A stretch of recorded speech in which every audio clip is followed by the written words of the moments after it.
En ce temps pascal, l'Église nous fait lire ce grand chapitre de Saint Jean que nous intitulons généralement le bon pasteur. Et pourtant, la présentation que Jésus fait de lui-même comme étant le bon pasteur, ce n'est pas dans le texte que nous venons de lire, c'est dans la deuxième partie du chapitre où Jésus affirme « Je suis le bon pasteur, le vrai », car le bon pasteur, c'est celui qui donne sa vie pour ses brebis. Nous lisons donc la première partie du chapitre et nous lisons ces deux petites histoires qui sont des histoires préparatoires en fait à l'annonce très solennelle que Jésus fait à la fin du chapitre. Il concerne non pas le berger proprement dit, mais la bergerie, le fonctionnement de la bergerie, sa configuration.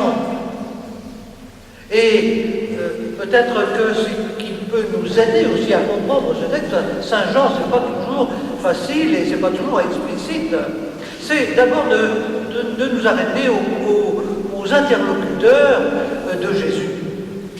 Jésus parlait ainsi aux pharisiens. Et les pharisiens, ce n'est pas n'importe qui. Dans le peuple juif, ce sont des gens qui sont très importants.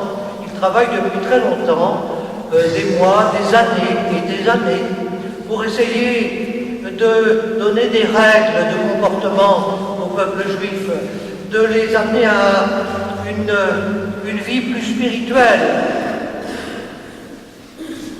Et nous savons bien que Jésus n'est pas toujours d'accord avec eux. Il n'est pas toujours d'accord.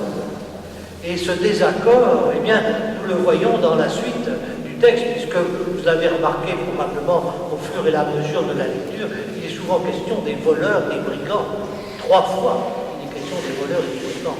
Comme si Jésus, lui le berger, s'adressait aux autres bergers, pharisiens, pour leur dire quel est votre véritable comportement.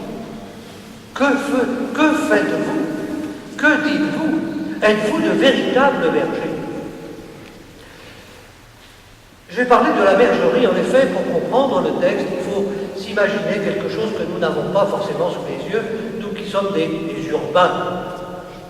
Dans la Palestine d'autrefois, il y avait beaucoup de troupeaux, beaucoup de bergers, et la nuit, il fallait protéger ces troupeaux. Et on avait aménagé de très grands enclos, avec une petite porte étroite. Ces enclos étaient faits de pierres sèches la plupart du temps, et donc ces murs de pierre, la nuit en particulier, protégeaient les troupeaux contre les bêtes sauvages. Mais ils ne protégeaient pas les troupeaux contre ceux qui escaladaient ces murs de pierre pour aller voler les brebis.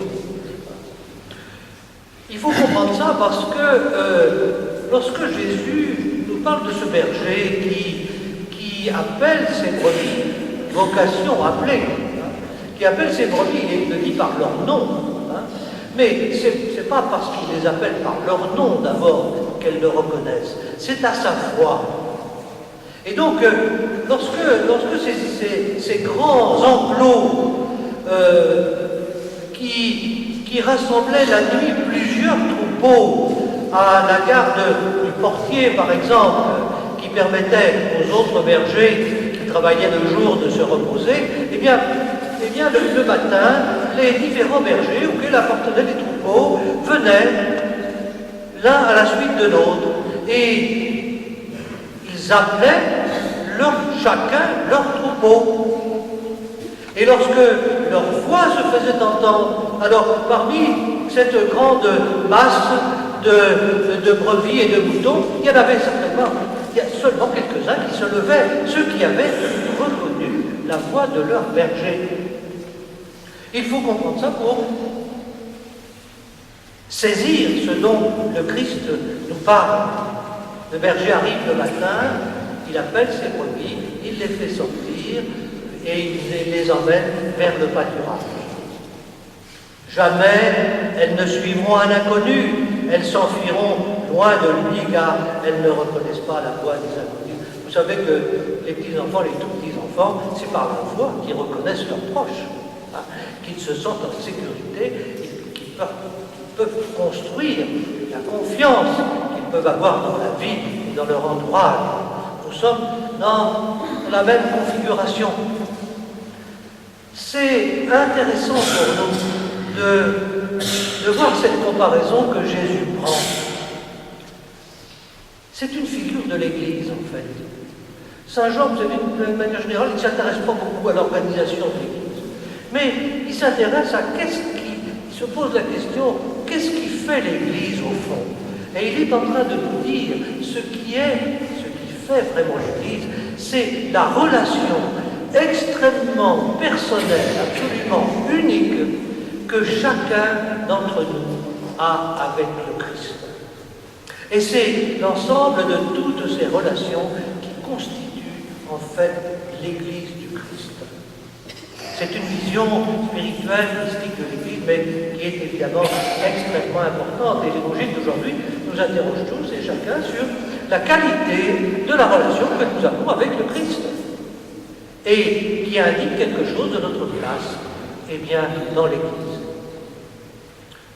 Jésus s'adresse aux pharisiens dans des termes qui sont durs, car finalement, il leur suggère par 3 fois qu'ils sont ces brigands, ces voleurs qui ne s'occupent pas comme il faut de leur brebis. Et nous savons que Jésus a été en opposition avec ses responsables du peuple depuis le début de sa prédication. Qu'est-ce qu'il leur reprochait? Il leur reprochait essentiellement d'accabler les croyants, de contraindre si nombreuses, si variées de règles, de prescriptions, d'interdictions, qu'il était pratiquement impossible de les suivre tous. Vous savez, on n'en fait jamais assez, vous en faites un peu plus, mais vous n'en faites pas assez, vous n'en ferez jamais assez. C'est aussi un style de prédication. Jésus n'est pas comme ça. Jésus leur dit à travers cette exigence absolument énorme que vous mettez en permanence, vous êtes en train de défigurer l'image de Dieu. Car Dieu n'est pas comme ça. Il n'est pas quelqu'un qui est toujours derrière notre dos pour nous dire « t'en fais jamais assez ». Il n'est pas comme ça. Et c'est pourquoi Jésus va raconter une deuxième histoire, car ils n'ont pas compris. Ils n'ont pas accepté de s'identifier à ces voleurs et à ces brigands dont Jésus parle. Et donc le texte dit, Jésus employa cette parabole en s'adressant aux pharisiens, mais ils ne comprirent pas ce qu'il voulait dire. Donc il recommence. Il recommence et il va reprendre la même introduction. Amen, amen, je vous le dis. Chaque fois que Jésus dit ça, ça veut dire qu'il est prêt à dire quelque chose de très important.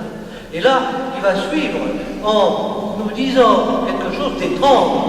Il va nous dire, je suis la porte des brebis. Jésus dit qu'il est lui-même une porte. Qu'est-ce que c'est une porte? C'est un passage. C'est un passage, pas seulement dans un sens, mais dans les deux sens. Je vous lis le texte parce que c'est important. Je suis la porte des brebis. Ceux qui sont intervenus avant moi sont des voleurs et des bandits, mais les brebis ne les ont pas écoutés. Moi, je suis la porte. Si quelqu'un entre en passant par moi, il sera sauvé. C'est la porte du salut. Il pourra aller et venir, et il trouvera un pâturage. Vous savez, c'est des images de liberté que Jésus nous donne. Aller et venir, c'est une des libertés fondamentales.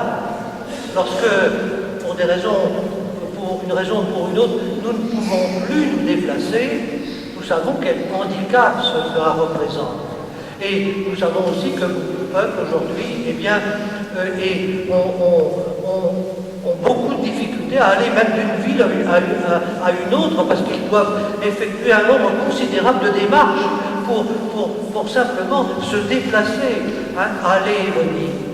Et donc Jésus dit, celui qui me suit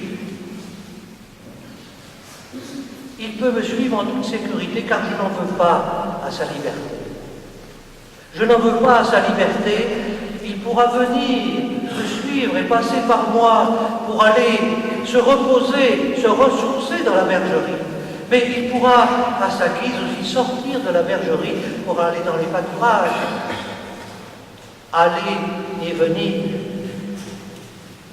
Moi je suis venu, dit Jésus, pour que les hommes aient la vie et qu'ils l'aient en abondance. Nous sommes au temps pascal. Jésus se présente à nous comme une porte, c'est-à-dire comme un passage. Pâques, ça veut dire passage. Et nous le savons, nous l'avons entendu au moment de Pâques. Eh bien, qu'est-ce qu'est notre baptême? Notre baptême, c'est descendre dans le tombeau avec le Christ pour ressusciter avec lui. Nous devons traverser notre propre vie en compagnie du Christ, en traversant sa propre vie, lui qui donne sa vie.